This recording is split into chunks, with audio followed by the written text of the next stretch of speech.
All right, welcome to Module 5. This is Cinematography Primer. All right, so let's begin. I'm going to go ahead and share my screen now.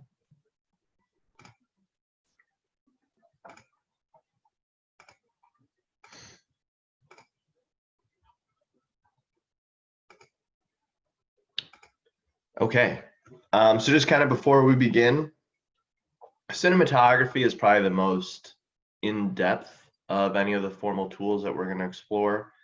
So I tried to divide it into 3 modules overall. So today we're just going to kind of introduce the elements of the camera and start to get into the actual 5 elements of cinematography. So this is sort of just offer context.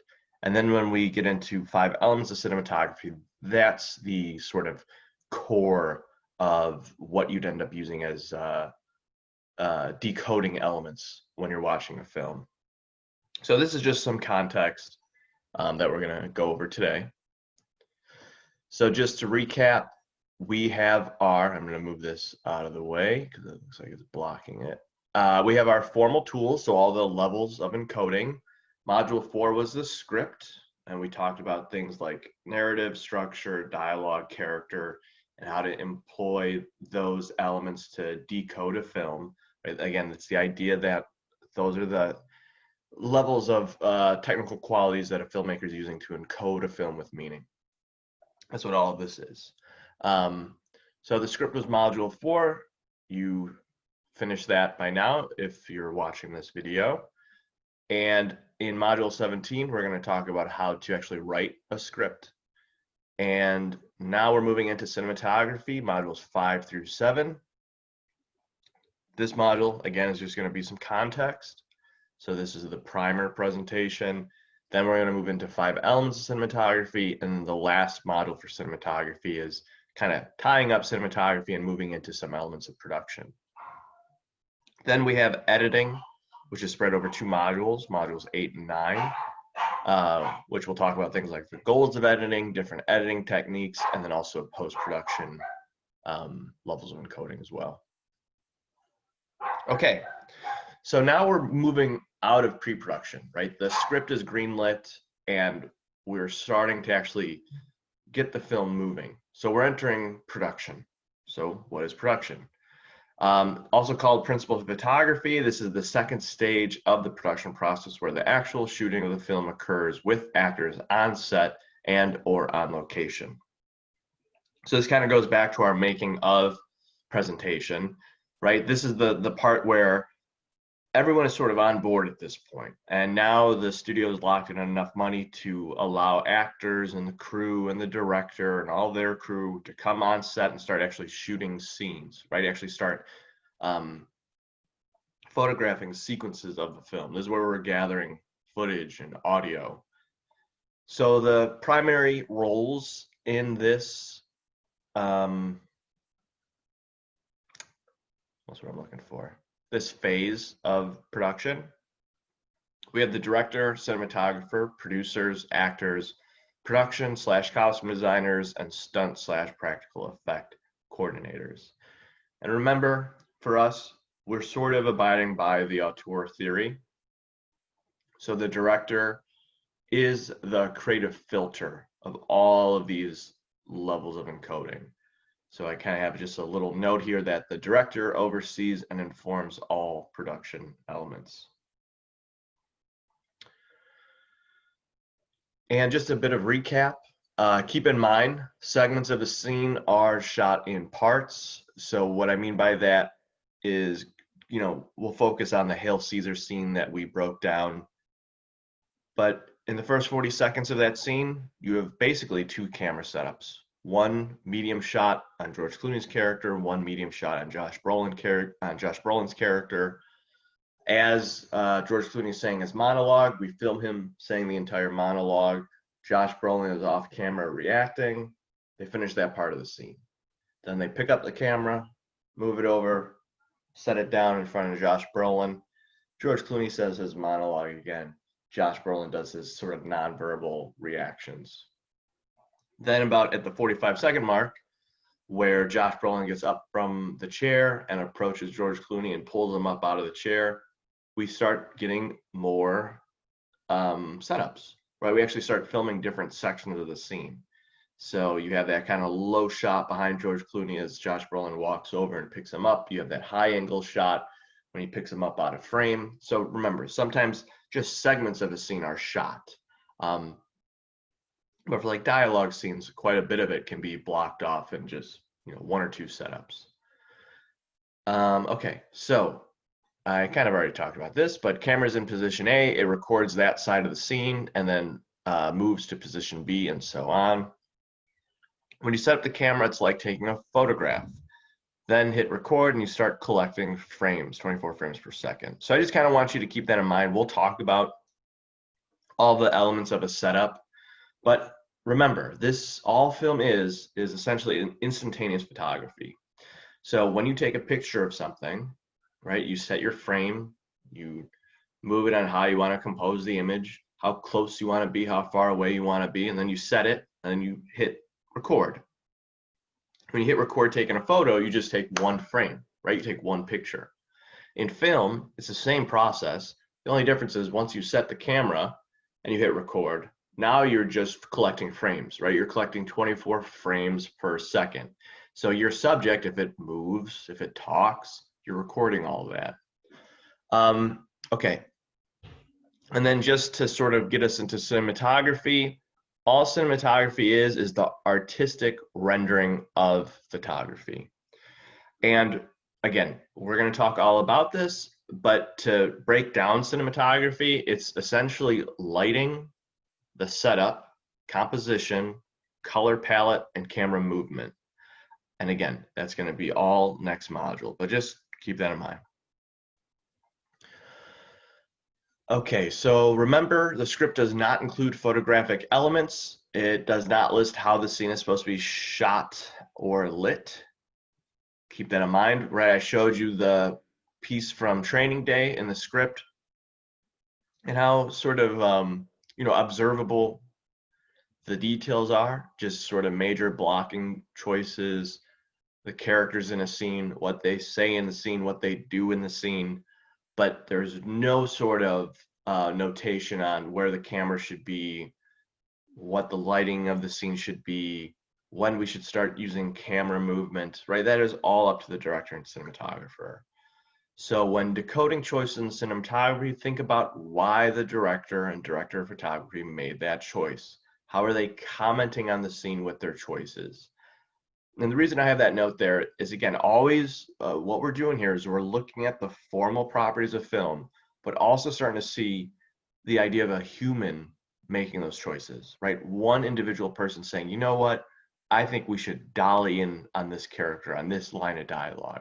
That's a choice. That's not in the script. No one else made that choice. The director did. So think about that. Why employ a choice like that on any of the 5 elements of cinematography? How are they encoding the scene with meaning on a visual level? Again, essentially the director is adapting what's written on the page into a visual medium by using the elements of cinematography. Okay, so I always show this at the start, and we haven't unlocked any of the cinematography terms, so I'm not looking for you to, start thinking about that in any way.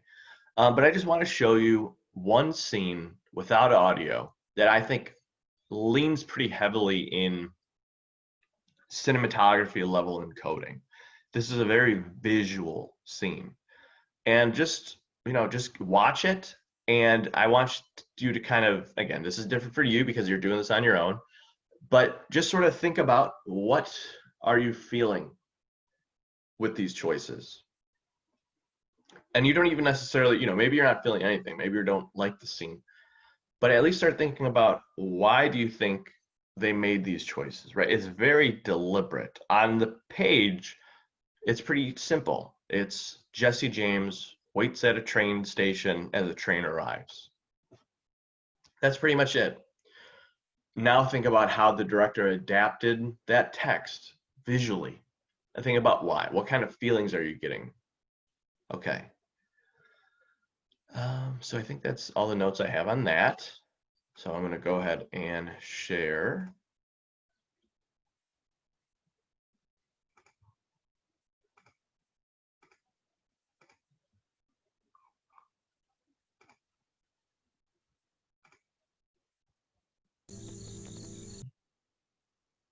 I picked the wrong one, but I'm just going to mute it. It'll be the same.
Okay.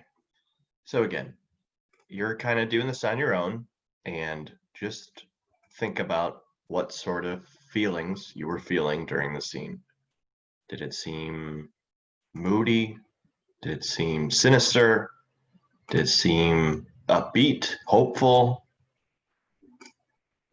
Again, I'm just kind of pausing on a couple frames just for you to take note of. Okay, so we'll come back to that. And I'm going to go ahead and share.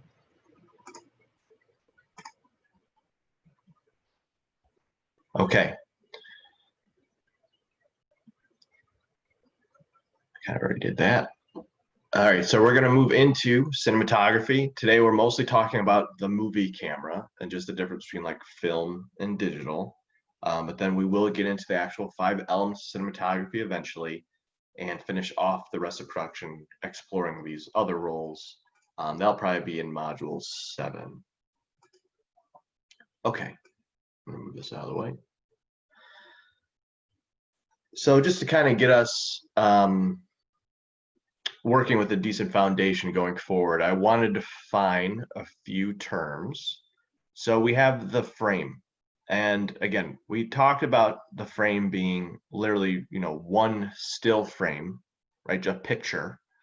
It's the individual photographic image. And think back on that race car example where I showed you 1 second, right? 24 still frames played at 24 seconds. I'm sorry, 24 frames per second. And just one shot of motion.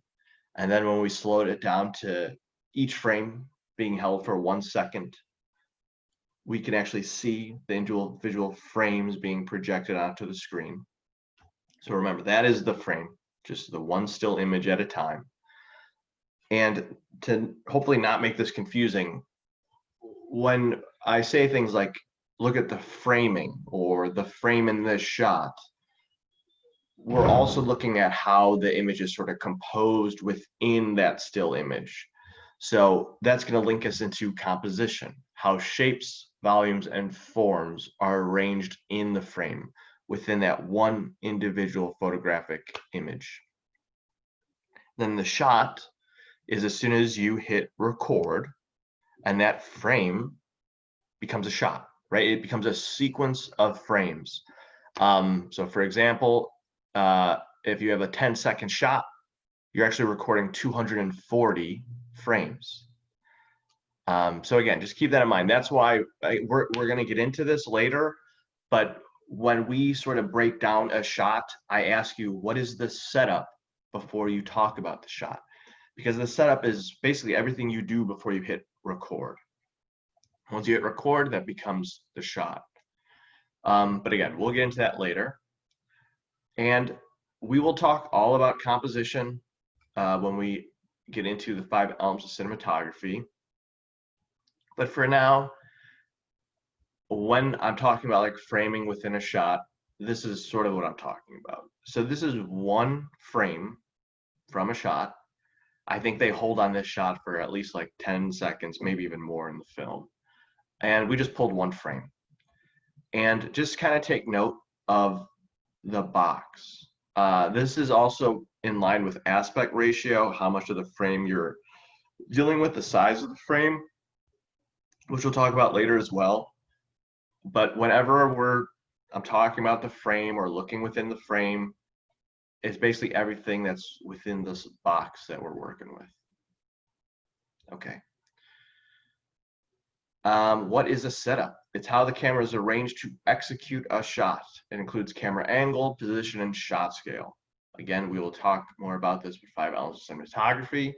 But rearranging the camera to cover specific elements of your subject / location / scene for cut-ins or cutaways.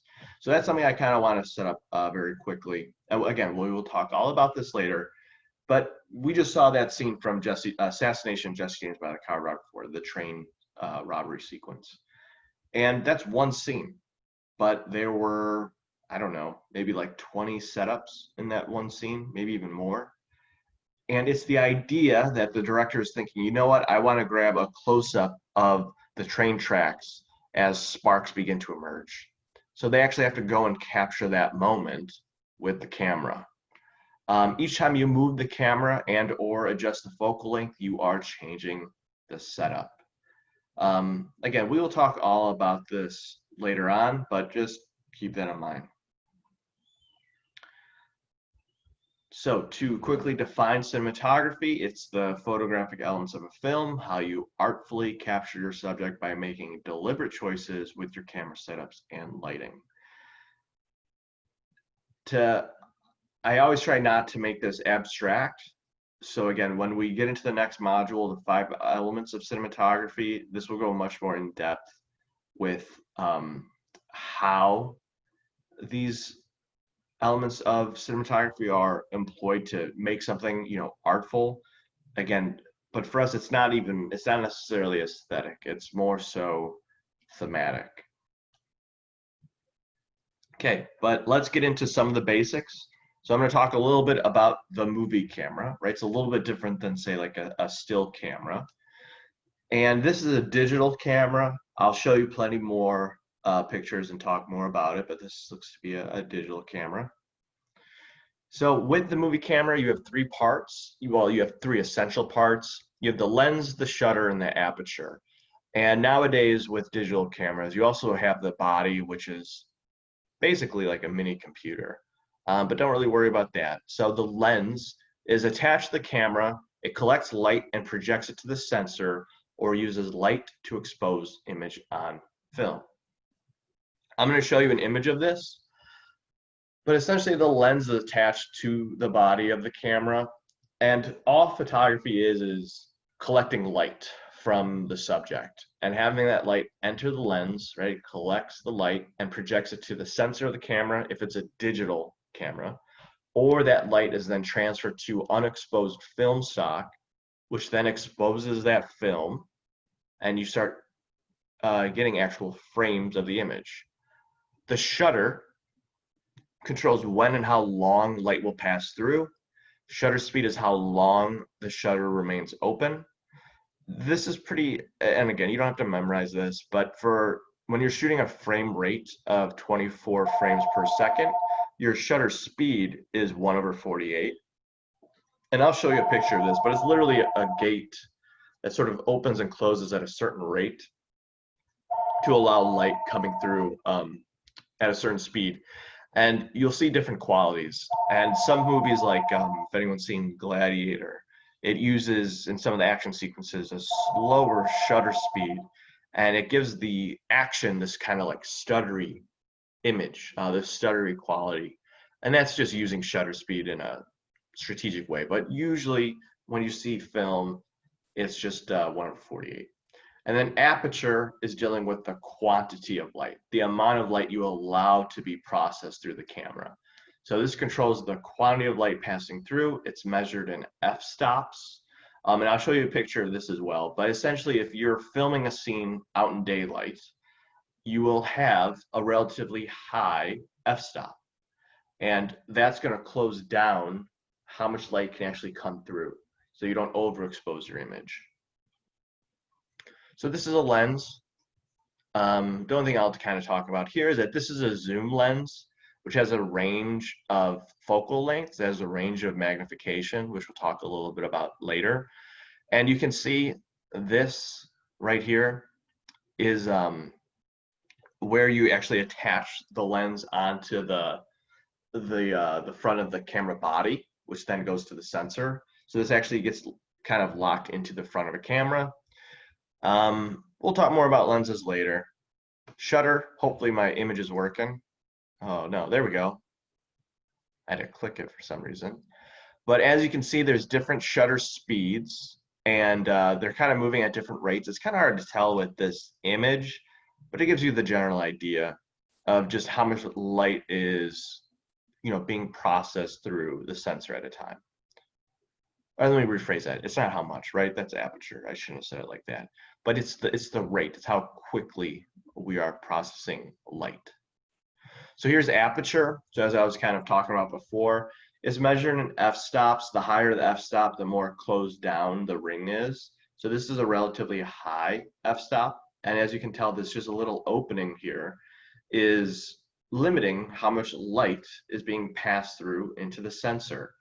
And again, if you're filming in daylight outside, you need to close down or else you'll overexpose the image. But if you are filming inside, and maybe there's not a lot of studio lights, you need to open up the aperture and lower the f-stop to create a larger opening to have more light processed through to properly expose the image. As we talked about with like module 2, I think. Our eye sees much more in low light situations than a camera sensor does. Okay, so we're going to talk a little bit more about some basic features. I'm going to talk about the difference between film and digital, and I'm going to show you guys a video on that. We're going to talk about black and white or color and the use of focus. So film and digital.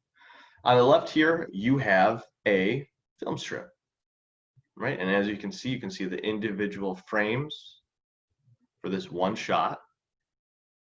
And next to it, you can also see the audio that's been collected along with it, right? We're used to this.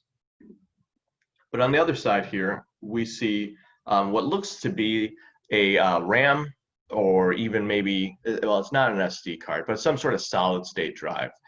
And this is, the inside of just ones and zeros. This is just digital information that's going to be collected from what we're recording with our camera. And just to kind of give us a preview, all film and digital it's an acquisition format, right? It's how your images are being recorded. So with film, your acquisition format is a film stock. It's a film strip. For digital, it's some sort of either SD card or solid state drive. Again, you're collecting it as just ones and zeros information, which is then going to be processed. So as I mentioned, acquisition format is really the only difference between film and digital. So film and digital just means how the images are being recorded. What are they being recorded to is the acquisition format. So for film, it's the film stock. It's literally just collecting light, pushing it through the unexposed film, and then exposing the film. And then your end product is film, right? It's a film stock that you could then run through a projector and project the images. Nowadays, even if you shoot film, you actually scan it and it becomes a digital medium that you edit. But that's a whole nother thing, so don't worry about that. But for digital cinema, there is no film, right? There's no film stock that you're working with. Instead, it's basically all digitized, right? It's a computer. So the light is collected through the lens and then pushes that light to the sensor of the camera that reads that light as information.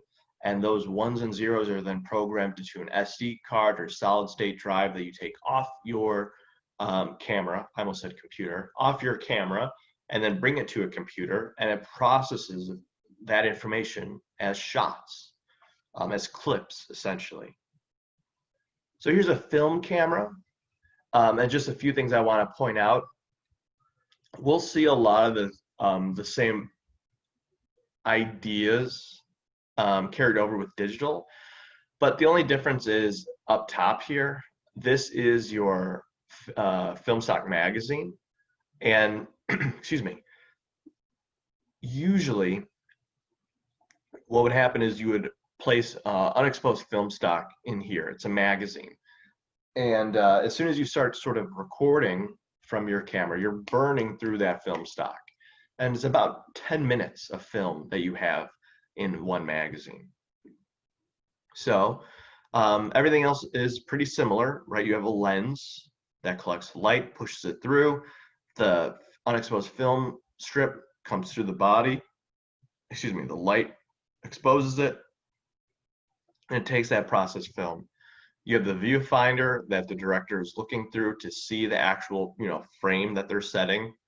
And I'll show you another graphic of that. So this is a film camera. And this is the diagram I was kind of hinting at. So just to I kind of already did this with the previous picture, but this is how a film camera would work. So again, the kind of front here is about the same for digital, and I'll show you a diagram that's very similar. So here's your subject.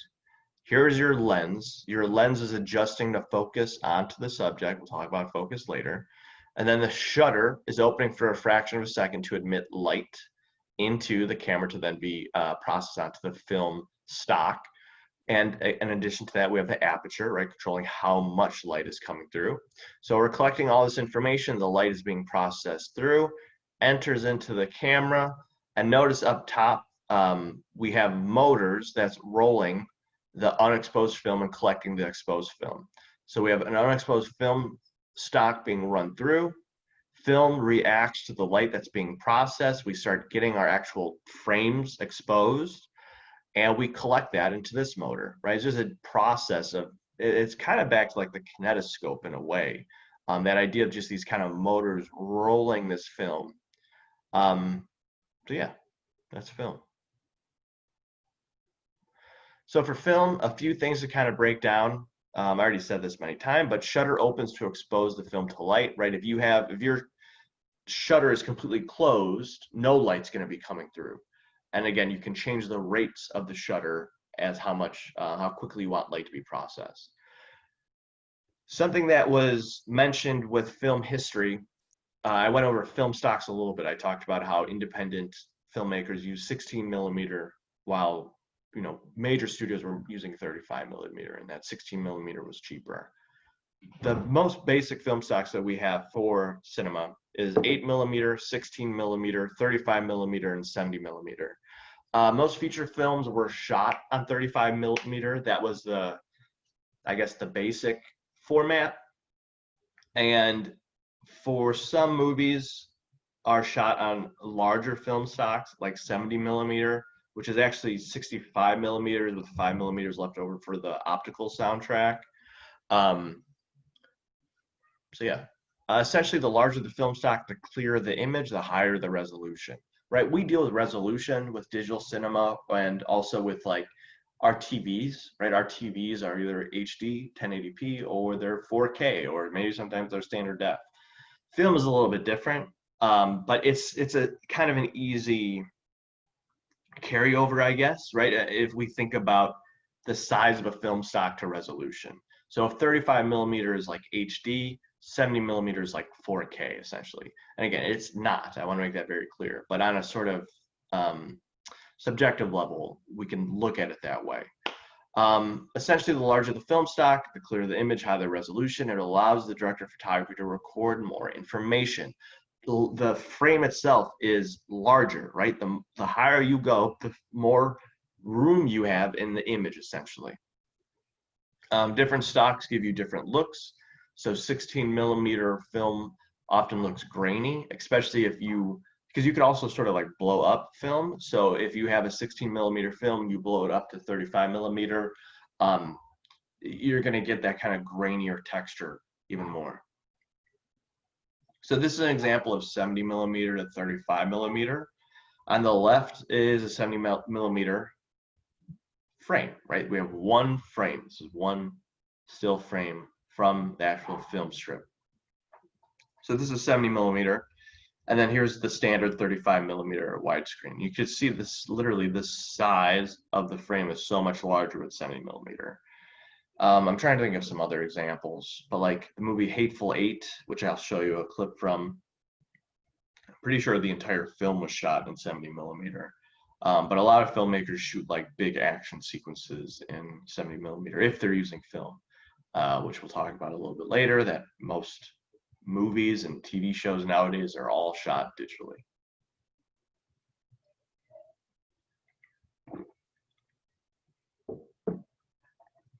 Okay, so some technical characteristics for film. It's more expensive because it costs money to purchase the film stock, it costs money to process it, it costs money to then scan it to be a digital intermediate, right? All of that costs quite a bit of money. I don't know what it is now, but I remember a filmmaker mentioning that it costs like $100,000 more just to decide to shoot your movie on film. It also takes a lot of light to expose an image. To properly expose a film stock is quite larger than, say, exposing a sensor for a digital camera.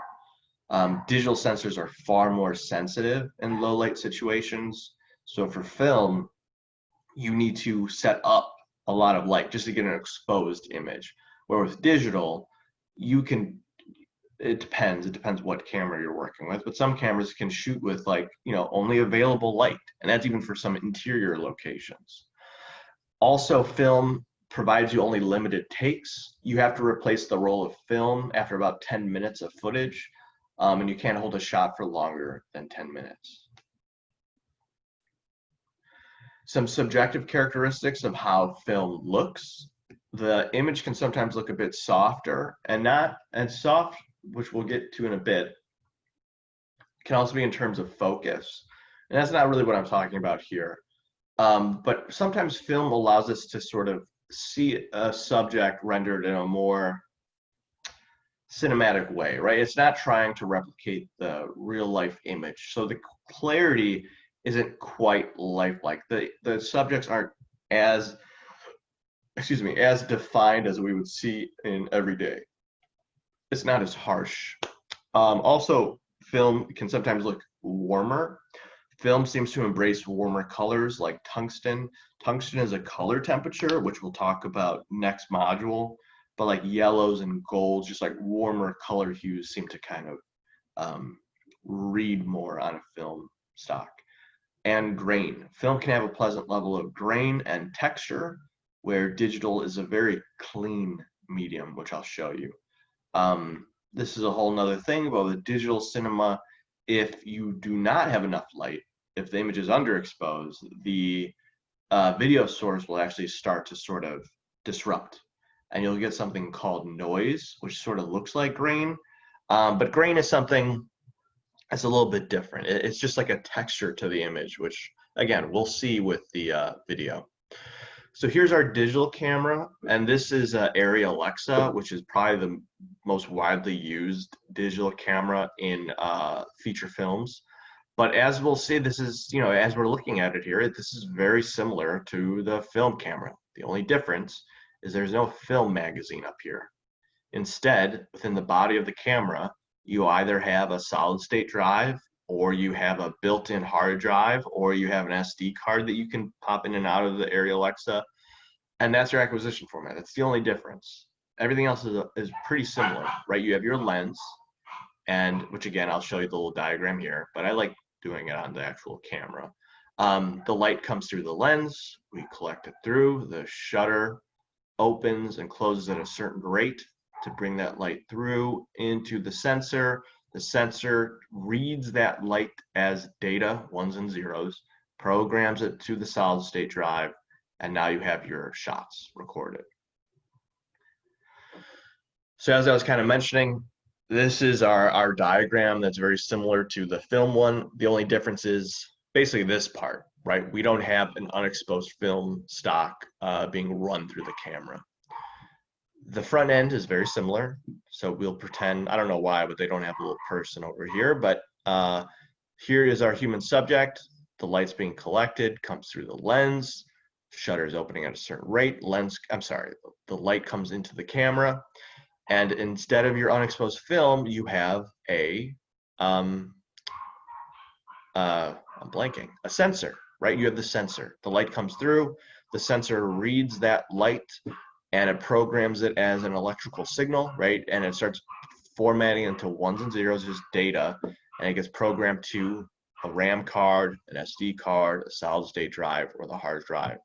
And the image data is stored onto the camera's RAM card or whatever, solid state drive, SD card, so on.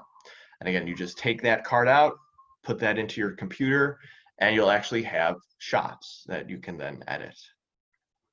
Whoops. Okay, so again, for digital, I feel like I said this like 1,000 times, but again, the process is light to sensor. It records the image's data on SD or solid state drive. It is just data, ones and zeros. Digital cameras can record in a range of frame rates. So for the most part, you're recording at 24 frames per second, just like film. And it took a bit of innovation to get there. Early digital cameras were kind of shooting in these sort of odd in-between frame rates, but for the most part, everything is shot in 24 frames per second. But they can also shoot in different frame rates, especially if you're going to do something in slow motion. You would shoot it you shoot the scene or the shot, I should say. You would record the shot in a higher frame rate, so you're collecting more frames for every second. So when you slow it down, and instead of doing, again, it's exactly like the race car thing. Well, I was slowing down one frame to be then played at 1 second. And that's why you were seeing all those kind of gaps in action. But if you're shooting 124 frames per second and you slow it down to then be projected at 1 frame per second, you see a much more fluid motion just being played very slowly. Also, some films shoot in higher frame rates, like Billy Lynn's Long Halftime Walk, or I think one of the Hobbit movies shot in 60 frames per second and still played it at the same projection speed, so 60 frames per second projected. For resolution, we're dealing with pixels instead of film stock. Pixels are just a minute area of illumination on a display screen, and essentially the more pixels you have, the higher the resolution. HD is 1920 by 1080 pixels or 1080p. We don't really get into this, but there's progressive and interlace. 4K, you're dealing with 3,840 by 2,160 pixels. And I'll show you this little image here. On the left, we have a 4K monitor. On the right, we have an HD. And obviously this, I don't know where I pulled this from, but it's probably from some sort of like 4K manufacturer. So they're trying to make the HD one look subpar in comparison. And you see things like the level of, what's what I'm looking for, contrast is much better on the 4K monitor, and you know that could be a whole other thing. But the one thing to focus on is this right here. Essentially what we're seeing is just sort of a magnification into the pixels. And you can see with the 4K one, all these little dots are pixels, and you can see how much smaller and closer they are. So again, you're just seeing more information crammed into an area, where with HD, things are spaced out a bit more. So again, we're just seeing more pixels, more information, very similar to the size of the film stock, right? 70mm film stock, you're seeing more information than you are with 35. Some technical characteristics of digital cinema. As I kind of mentioned before, they operate much better in low light situations than a film camera. It takes much less light to actually expose an image, to get a workable image on your camera. it's cheaper. There's no need to process the film stock, right? You're not dealing with a film stock. There's no in between. You pop out your SD card, you put it into a computer, and you can start editing shots. For film, you need to process the film properly, and no one's editing on film. So you have to then scan that film strip, turn it into a digital medium to then edit digitally. With digital cinema, there's no in between, right? Take out the SD card, put it in the computer, start editing.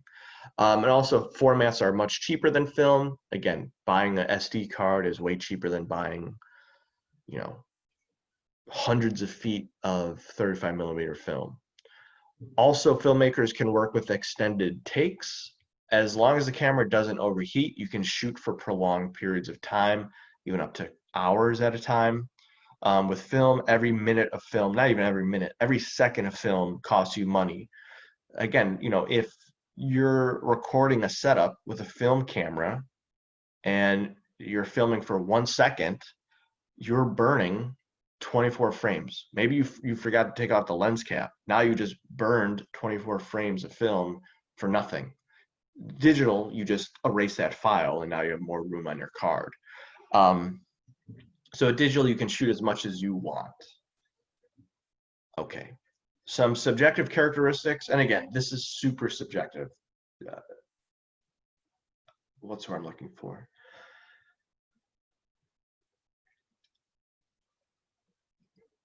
I feel like it probably looks like I'm frozen. But the process of color grading and color correcting digital film has gone so far in the past decade or so that people are very talented at taking something that's digital and tweaking it in post-production to make it even look like film. So these are some very subjective characteristics, and this is sort of in line with sort of ungraded or raw digital. But often what we see is the image looks sterile. It usually has little to no grain, and it looks clean.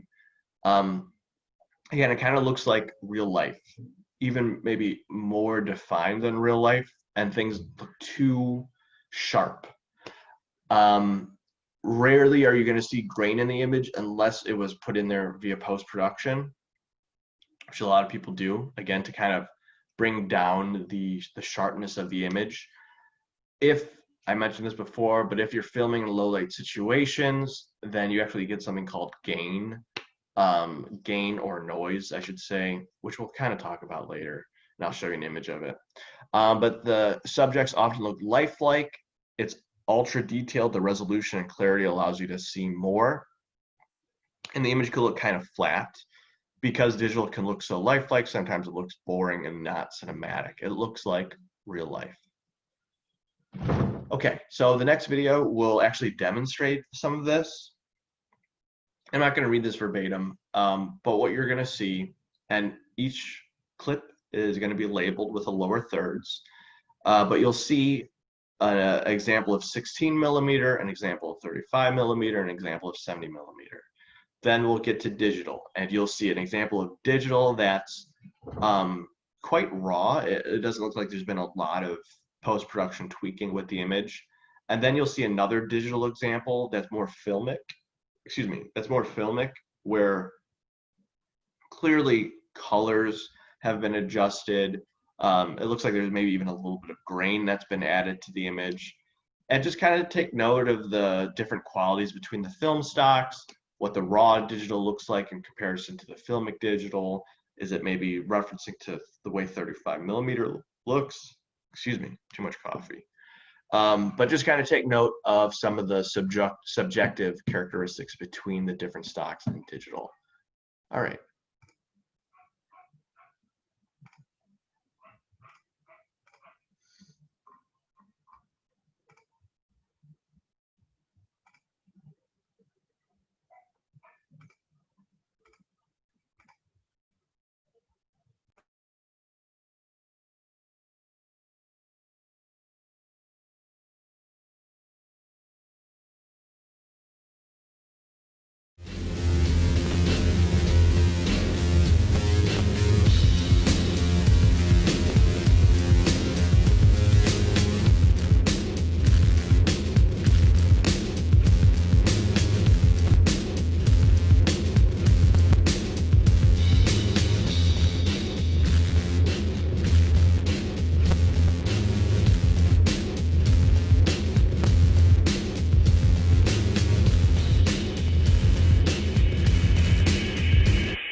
So again, just because we don't have the opportunity to kind of have a live discussion, maybe I'll just kind of have you reflect on some of this. And I'm going to go back to the 16 millimeter. So this is our 16 millimeter. And if you compare something like this to, let's go to our Filmic Digital, right? And again, I'm just kind of pausing on this. Notice the amount of clarity, right? It's a little bit soft. And this is what I'm talking about, right? It's not out of focus, but both of our subjects here are not well defined, right? It's not, again, not lifelike, not like to our eye. And also here's the idea of a bit of grain in the image, that kind of texture, right? You can especially notice it in the backgrounds of the shot. And then compare that to digital, right? Here's digital, which again has been sort of color graded in a way to make it look a little bit filmic, but you can see our close-up here of this subject is very well defined, very clear, and you're dealing with such a higher resolution. And it's not that one is better than the other, but it's giving you different feels. Okay, and I won't do the whole thing, but I'll just kind of maybe go to the 70 millimeter example. But again, that we're dealing with such a larger frame, literal frame, photographic frame. You can see just more information is being recorded. Compare the colors in this shot in comparison to, again, I'll go back to the 16 millimeter, right? Everything sort of bleeds together, but with the 70 millimeter, look at the shadows. The shadows, which we'll talk about in cinematography, are the darkest parts of the image. The highlights are the brightest. The whites, the whites and the black in the image have such a large separation, right? His costume really pops out from the setting, the white of the snow and the sky. Same thing with the carriage when we pan over. And again, compare that to something like this. Okay. So we'll go back to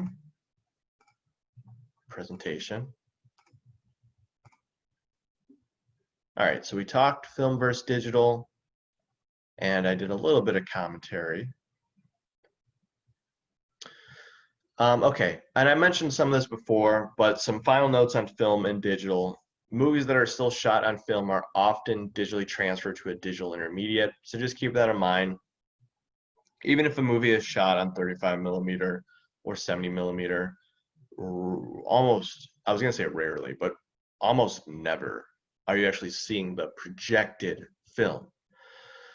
Instead, what happens is the filmmaker shoots their movie on film and then hand it over to it then be scanned to then become a digital file that can be edited, and then that is exported as a digital video file that is then projected. I used Hateful Eight as an example before, but when that movie came out, they actually like installed film projectors in certain theaters that would actually project the 70 millimeter film stock, but that's a rarity. Movie shot on film, I already talked all about. I talked about both of these. Okay, good. So black and white or color, which we will get into now. And whoops, there we go. Okay, so black and white or color. I don't know why I say or, but okay. So black and white. With black and white, the film only features black, white, and shades of gray. In reality, it's mostly gray. We're gonna watch 2 black and white films in class, and you'll notice that you're dealing with something that purely deals in tonal contrast rather than color contrast, which we'll talk about next class. So for film, the way it works is that the film stock is specifically selected to shoot in black and white. There are black and white film stocks. For digital, what you're actually doing is you're recording it just as you would normally. The movie is usually shot in color, and then in post-production, it's converted to black and white. And you can manipulate things like the amount of contrast in a shot. increasing the shadows, taking down the shadows. So this is black and white. And again, we'll talk all about things like this, but you'll notice the tonal contrast, right? There are deep shadows, deep black in the image. And then you have, high highlights in the image as well. And I'll use my little annotate tool, right? We have these kind of deep blacks in the image, heavy shadows, and then you have highlights, right? Like the rim light on her hair. And then everything else is sort of living in like this kind of mid-tone of gray. So you have white, you have black, and then a lot of gray. Okay, color. With color, film features a range of colors that vary in saturation. Saturation just means the intensity of the color. For film, you have a black and white negative, and this kind of goes back to Technicolor, right? So if you want a color effect and you're shooting on a black and white negative, you can do that, right? You can have an additive color effect. And with Technicolor, it's a dyed process, so that's one. But another way is that the film is recorded in black and white, and then the film is projected through color filters, and or parts are colored in by hand, or the film stock goes through a dyeing process. So you could do it that way. That's how they did it kind of, again, sort of in I'm trying to think when Technicolor ended. I want to say in the late 50s. I could be wrong there. But once we started getting into like the 60s and 70s, I think Technicolor started to go away, and we started to invent color negative stock. So color negative film stocks provide red, green, and blue layers on film, and through the processing, more colors are created. For digital, it records and combines red, green, and blue RGB colors in the camera, and then the colors can be adjusted in post-production via computer. You can even change colors in post-production, right? If you film something, let's say like your subject is wearing a yellow shirt, and then in post-production you go, oh, that yellow just doesn't really read well. Well, I can literally manipulate that yellow into, I don't know, green, and now that's a green shirt, right? You can do quite a bit with digital. So this is just an example of color, which again, we'll talk more about color contrast next, the next module. But you'll see that you're dealing with a range of colors just in this one shot. Reds, different levels of shadows of reds, right? You kind of have more of a highlight, you have shadows. Blue, and it's very saturated. There's a huge kind of division between the blue and red in the shot. Same thing within the out of focus background. Speaking of focus, let's talk about focus. So with focus, you're dealing with either in focus or out of focus. In focus, the objects in the frame are clearly defined, edged, and show detail. Everything in the frame is let me rephrase this. If parts of your shot are in focus, that just means that objects in the frame are clearly defined. They're edged, they're what you see clearly. If in the frame everything is in focus, both the foreground and background, which we'll talk about later, that means it's a deep depth of field. Out of focus, objects in the frame appear blurry, there's no detail. This is often a simple mistake, but sometimes intentionally used. Excuse me. So this is a deep depth of field, right? We can see the foreground. Foreground, which again, we'll talk again with composition, are the subjects that are closest to the frame or closest to the viewer, closest to the camera. So our human subject here, this is Orson Welles, this is Citizen Kane. Orson Welles is closest to the camera. These subjects are kind of closest to the camera. They're clearly in focus. But even all the way down, right, all the way down into the background, the subject's the furthest away from the viewer, from the lens, or from the camera, they're still in focus too. Maybe not as sharp as him, but we can see them, right? They're edged and we can see them. Out of focus is something like this. Now, rarely are you ever going to see an entire frame out of focus. Again, that's usually a mistake. But what you will see is that the filmmakers, and I think I have an image here in just a second, the filmmakers using something called a shallow depth of field, where you can choose the foreground to be in focus or out of focus, and then the background in focus or out of focus. And it creates sort of a contrast in the image just with the use of focus. And again, I usually do this in class, but you can kind of do it yourself if you have your finger in front of your face and you focus on the finger, that's the foreground, and that's in focus, that's in critical focus. And then everything past that, as you're still looking at your finger, is blurry, it's out of focus, it's shallow depth of field. Okay, so focus to guide interest. The director of photography may utilize planes of focus to create a contrast in the image. This is using a shallow depth of field, which we'll talk about again. But a shallow depth of field just means that that part of the frame is in focus and that the other is out of focus. When you are talking about a composition and you're trying to sort of like talk through the use of a depth of field, if something is in focus in the frame, you want to use the term critical focus. So, you know, in this shot, Sally is in critical focus. So part of the frame or objects are in focus. If things are not in focus and they're blurry, then they're in soft focus. And it's not usually going to be something as extreme like this. So the parts of the frame that are out of focus, you want to say soft focus.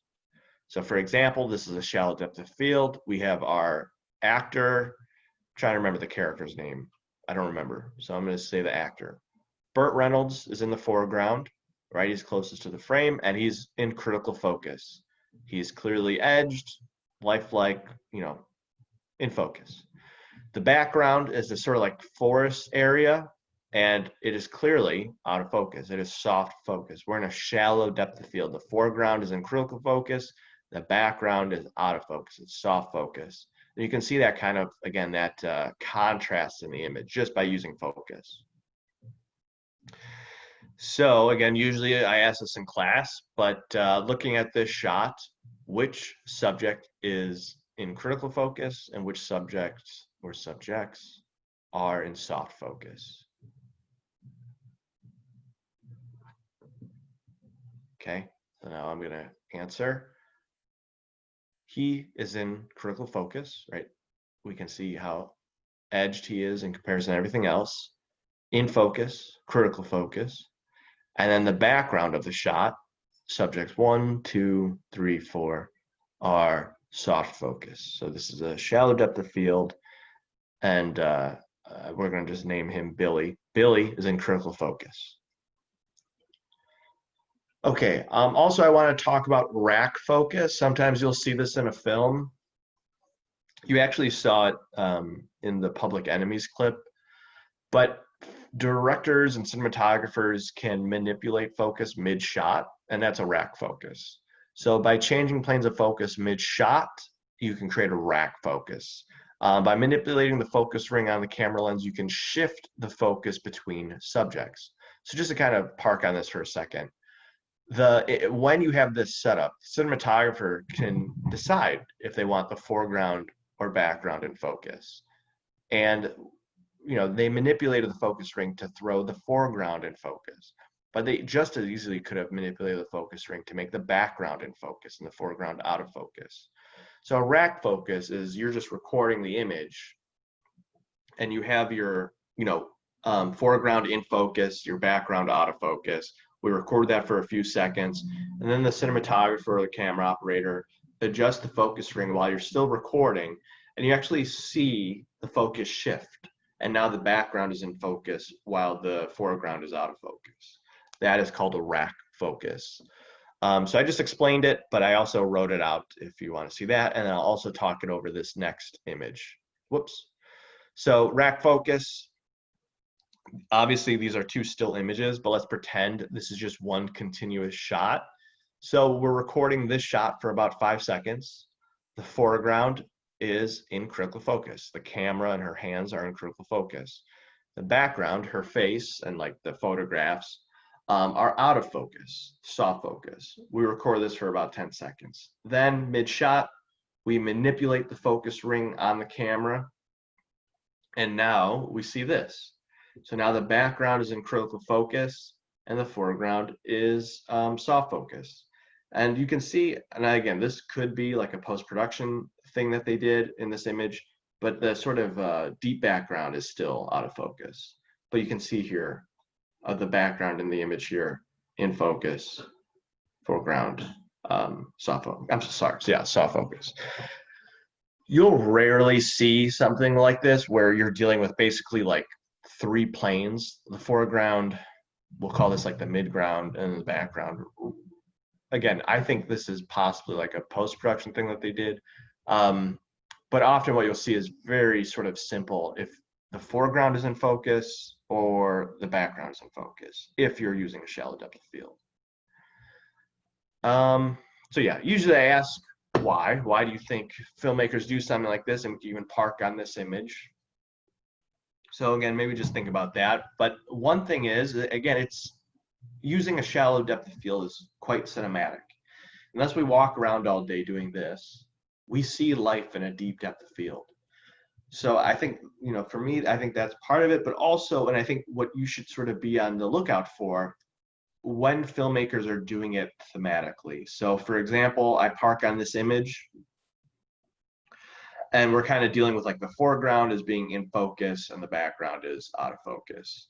And again, this is sort of like that previous shot where like the very foreground is also out of focus.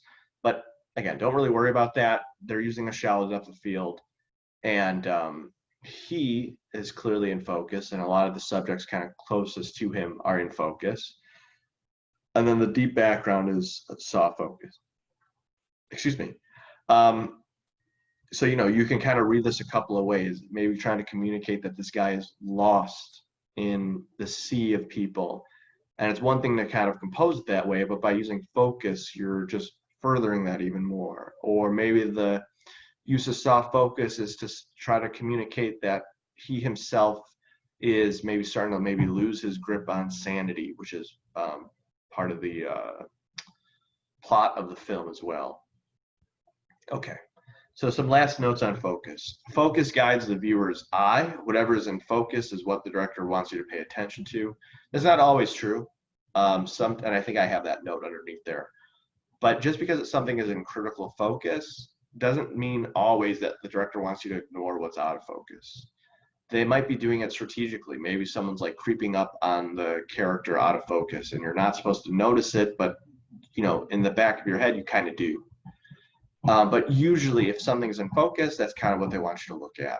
It can create a contrast in the image and it's visually appealing, especially with backgrounds or with lights, which I'll show you a shot, I think right now. There we go. So this is an example, right? Our human subject is in the foreground, he's in critical focus, and the background of the shot is soft focus. So we're dealing with a shallow depth of field. You can see the lights, right? This scene takes place just on a city street. But by throwing that, by using a shallow depth of field and throwing that background out of focus, you get these really cool light blooms in the background, which you otherwise wouldn't. Okay, so that's it on cinematography, the primer, I should say, on cinematography. I'm getting a weird, there we go. So that's it for this module. I will see you next module where we get into the 5 elements of cinematography. All right, goodbye.